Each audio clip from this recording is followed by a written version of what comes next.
لوگ کہتے ہیں کہ ہمارا کاروبار خراب ہو گیا، گھر سے برکت اٹھ گئی، تم نے گھر میں تعویذ باندھ دیا، گھر میں ہنڈیاں بھی الٹی لٹکا دی، بتیاں بھی جلائیں گھر میں، تم نے بڑا کچھ کیا لیکن جھوٹ نہیں چھوڑا۔ جب کوئی شخص جھوٹ بولتا ہے رحمت کے فرشتے 1 میل دور تک چلے جاتے ہیں، اور اگر پھر بولتا ہے تو 1 میل اور چلے جاتے ہیں پیچھے۔ تمہاری بتیاں جلانے سے، تعویذ لٹکانے سے فرشتے واپس نہیں آئیں گے۔ فرشتے واپس تب آئیں گے جب جھوٹ چھوڑو گے۔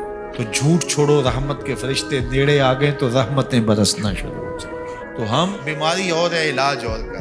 کچھ لوگوں کا تو کام ہی جب بھی کوئی مشکل بنی تعویذ لینے دوڑ پڑے، اور بابا بھی کہتا ہے چنگا ہو گیا تو آ گیا، ورنہ چل جانا سی۔ چونکہ اگر وہ یہ نہ بتائے تو اس کا تو کاروبار ختم ہو گیا، وہ تو بیٹھا اسی کام کے لیے، اور وہ کہے کہ نہیں بابا تیرے گھر میں جھوٹ ہے، تیرے رزق میں ملاوٹ ہے، تو نماز نہیں پڑھتا، تو سجدہ ریز نہیں ہوتا، تیرے یہ خرابیاں، تو پھر بابے کے پاس کسی نے کیا لینے آنا؟ جب مشکل ہوگی تو مسلح پہ سر جھکائے گا، بابا تو بھوکا مر جائے گا۔ اس لیے بابا کہتا چنگا ہو گیا تو ویلے سے آ گیا، نہیں تو یہ چل جانا تھا، تیری طرح کچھ رہنے نہیں تھا۔ پھر مریض بن جائے، ہر اتوار کو بابے کے در پہ حاضری دینی پڑتی ہے۔